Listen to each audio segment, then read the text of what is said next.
These are color correction samples for a documentary called A Crooked Line. And I use this because it was the most difficult project I've had to correct. That was shot on HDV and had some problems in it due to the uncontrollable shooting situations. You'll see here the red cast, the improper white balance on the image that we're able to take out in post. Here again, the improper white balance, you take out that blue and make something that looks much more natural. There were quite a few problems like this throughout the film, and I think this gives you an idea of footage that has been shot with some errors and how far you can take it to make it correct again. Well, this one was shot a little bit too bright, so you can bloom the highlights, incorporate it in the look, and give it a bit of a style that makes the blown out highlights work. Here, it's a technique that in photography we called flashing, where you put a little bit of color in the highlights and it makes them a bit less obtrusive. Here it's mixed lighting. You've got tungsten light on the inside and you've got daylight on the outside, so you want to make the foreground more balanced without throwing the background out of whack. This again, you can bring things down and make sure the attention is where it needs to be on the characters. This has exposure and color cast from the jungle. You'll see in a lot of the jungle footage that there's a strong green cast everywhere, which we had to correct. So these are common corrections. These aren't problem shots like the previous one. These are more correctly shot and exposed and balanced, but you'll see like this sequence here, which doesn't match. The last shot was very bright. This one's a little better. This one's very green. You'll see that they just don't quite go together. And then in the corrected version, you'll see that it's smoothed out again. Starting here.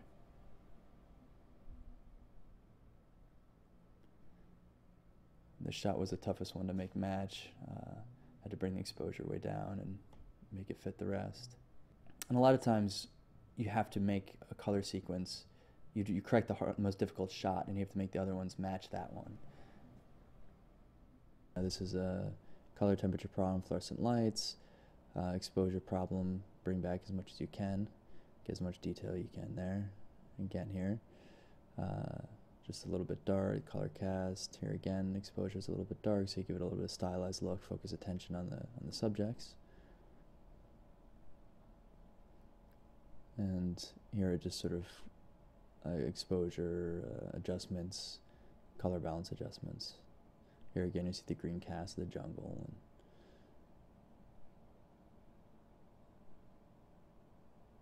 one of the most common uses of color correction is to make all the shots go together smoothly so you don't notice the edits, they don't jump, everything is done smoothly and the audience stays in the film.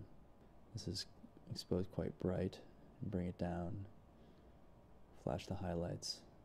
And here you see you try to knock out all the foreground greens really blown out and try to bring them down and make it so you can really focus on the subjects in the center. So here you'll see a big exposure problem. This is way too bright, but what you can do is stylize it and make it look like it has a look that was done intentionally. So you try to compensate for the errors in exposure and make them give a look to the film. Here again you bring out the blues, and this of course would stand in contrast to the jungles and give a different color palette to show a striking contrast between the two worlds. Bring out the blues.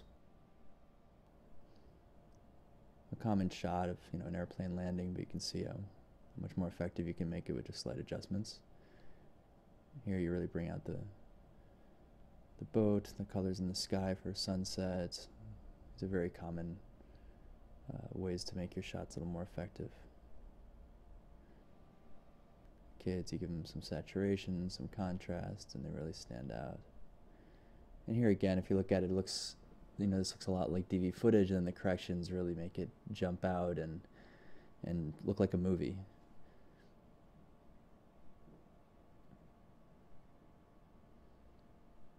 And here again, it goes from a common looking footage to something that's much more what one thinks of as a dramatic film. These shots are ways that you can stylize the footage to make it more effective. These three shots here you'll see don't match at all, and they were put into one sequence, shot in totally different places, different times, and impossible to match while shooting. So you give it a heavy style, and you make them all have that same style. Now they match together, and they have a coherent look for the film.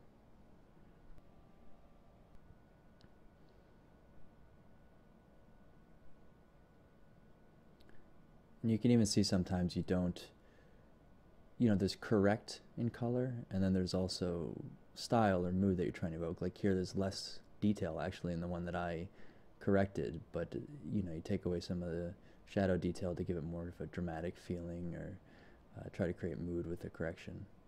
Here again, you'll see a drug sequence. Now this is, again, it looks sort of like home footage of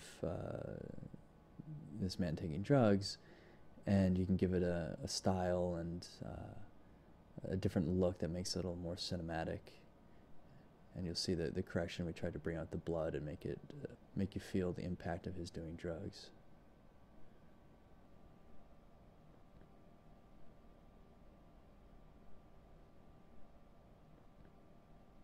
There's the blood, you really feel it now.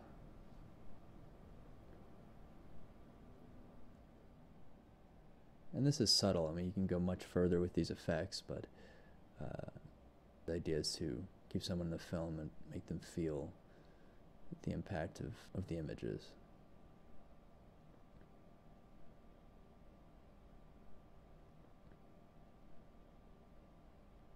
I think in documentaries oftentimes this works very well, to use corrections to really focus in on the subject. Like here, he's lost in the shadows. You can bring him out as much as you can.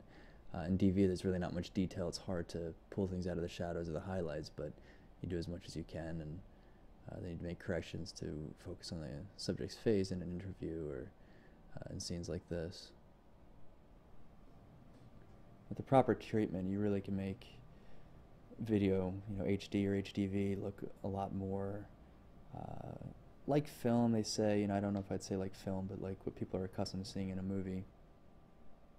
This is trying to give an example of what you can do with DV footage, which is much less manipulatable than something like 35mm, and see how far you can take footage that does have errors in it and see how far you can correct them.